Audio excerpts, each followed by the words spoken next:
C'est quoi l'expérience différente, la différenciation entre Dailymotion et YouTube? Bah, dans l'ADN de YouTube, enfin, pardon de parler au nom de YouTube, il y a à mon avis Google qui est le meilleur moteur de recherche du monde. Nous, on n'a pas le meilleur moteur de recherche du monde, donc on a une approche un peu plus, je dirais, média. On va travailler plus traditionnellement avec des médias, que ce soit la radio, la presse, la télévision, mais aussi d'autres acteurs dans le monde du sport ou de la musique, et on va peut-être leur proposer une approche moins search et plus émission, contenu, produit, mise en avant éditoriale. La seule différence notable dans l'expérience utilisateur sur Dailymotion, c'est qu'il y a une proposition éditoriale forte et assumée et qu'on le revendique. Le reste est comparable, mais la principale différence, elle se porte là-dessus. Nous, on assume le fait de faire des choix éditoriaux sur une page d'accueil, de montrer des contenus plutôt que d'autres, de sélectionner des directs plutôt que d'autres. Alors justement, Virginie, comment vous faites, vous, les choix de ce qui apparaît en page d'accueil de YouTube? Alors, pardon, pour rebondir sur ce sujet, effectivement, aujourd'hui, YouTube est vraiment une plateforme d'hébergement de vidéos qui met en fait en relation, évidemment, une audience conséquente. Vous l'avez en tête, mais je peux peut-être vous redonner 2-3 chiffres. Les derniers chiffres sur YouTube, c'est qu'on a plus de 24 millions de visiteurs uniques par mois en France et à peu près 1,6 milliard vidéos consommées sur YouTube. Donc on a atteint des chiffres assez conséquents. En visiteurs uniques, on doit faire 12 millions à peu près. En Nielsen, je pense que c'est les mêmes proportions comme score. Et en vidéo vue, beaucoup moins. On doit faire 4 fois moins ou 5 fois moins de vidéos vues que YouTube. Donc voilà, donc on met donc en relation, enfin on gère l'écosystème qui consiste à mettre en relation évidemment des ayants droit qui sont propriétaires, éditeurs, gestionnaires de leur marque, de leur chaîne, de leur contenu, cette audience dont je viens de parler, et puis évidemment des annonceurs. Et notre vision, nous, aujourd'hui, c'est effectivement, on ne se voit pas comme un distributeur, éditeur, voilà, on gère une plateforme, et pour répondre à votre question, à quoi correspondent les mises en avant éditoriales, etc. Il n'y a pas de mise en avant éditoriale faite par YouTube. En revanche, les contenus qui remontent dans vos choix correspondent en fait, à une forme d'algorithme ou très précisément à ce que vous avez vous consommé si vous êtes en mode logué ou les chaînes auxquelles vous vous êtes abonné. Alors je peux peut-être faire une petite parenthèse là-dessus. Il y a eu 2 changements très significatifs qui ont été mis en place début décembre dans la conception et l'ergonomie en fait, de YouTube.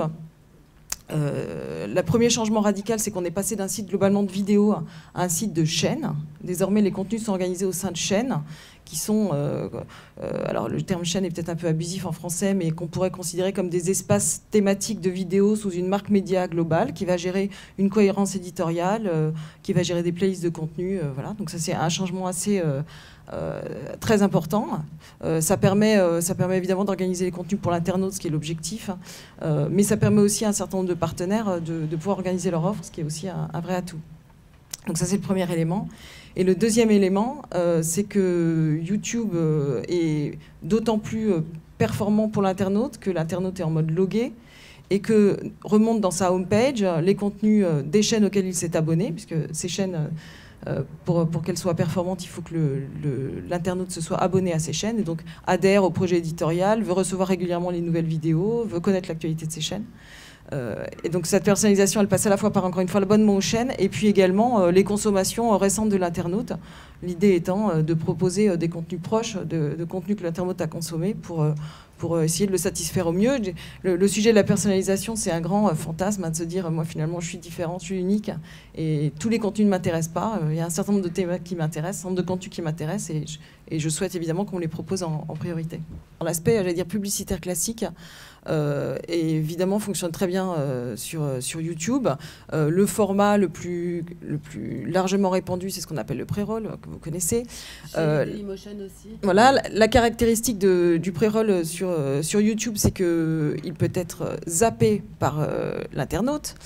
Ce qui est une règle qui donne un niveau d'exigence à la fois à la plateforme et aux agences et aux annonceurs très forte, puisque effectivement, soit un film de pub est tout de suite attractif, intriguant, amusant ou pertinent et on a envie de voir la pub jusqu'au bout, soit on l'a déjà vu, les codes sont classiques et il y a potentiellement une plus grande impatience de l'internaute. Donc déjà sur le sujet, j'allais dire publicité classique, ce qui est très intéressant sur ces plateformes, c'est qu'il y a une vraie redéfinition du film de pub comme un contenu en tant que tel qui doit être assez attractif pour générer de l'audience. Et on a des exemples de success stories sur YouTube, de films, de pubs, qui non seulement font des millions de vues. Alors, Nike, par exemple, j'imagine. Alors, en 2011, en fait, on a fait un palmarès des films, des success stories sur YouTube. Je donnerai juste 2 exemples.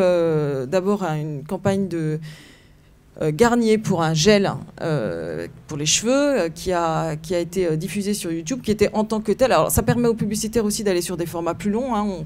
On peut sortir du 20 ou 30 secondes, on fait carrément des espèces de clips de plus d'1 minute.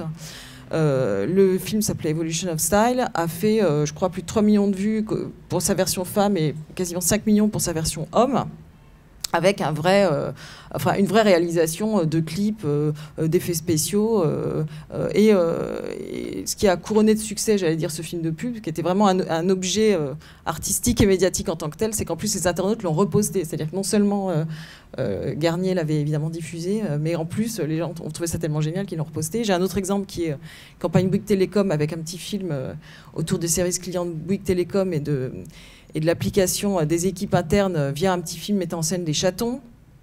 Là, pareil, énorme carton, considéré comme aussi, j'allais dire, comme un objet, comme un vrai contenu, puisqu'en plus, il y avait non seulement la vidéo en tant que telle, le petit film de pub a fait plus de 2,4 millions vues, mais les équipes avaient développé les bonus, les making-of, les extras, et tout ça, ça fait plus de 4 millions de vues autour d'une pub qu'on ne se lasse pas de revoir à chaque fois, donc, et qui en plus est toujours en ligne, qu'on peut toujours consulter et qui continue à faire des vues. Donc ça veut dire que sur vos espaces à vous, il ne faut pas faire de publicité mais des programmes. C'est ça que ça veut dire, puisque la question aussi que je me posais, c'est quand la pub est zappée, l'annonceur il paye quand même? Je peux répondre à ça. Oui. La pub skippable ou ce qui vient d'être décrit, c'est effectivement extrêmement important. On souscrit à ça et c'est le choix qu'on a fait depuis très longtemps aussi. Oui, quand la pub est skippée, l'annonceur paye quand même, effectivement. Et juste pour les chaînes. Et l'autre partie, effectivement, du dispositif consiste pour les marques à avoir des chaînes à leur nom sur j'allais dire une thématique qui est au cœur de leur territoire de marque, où il y a vraiment un territoire d'expression qui est beaucoup plus large, qui à terme change un peu le métier des marques et des agences, qui consiste à produire des contenus, mais qui, je pense, peut être complètement pertinent pour de nombreux annonceurs.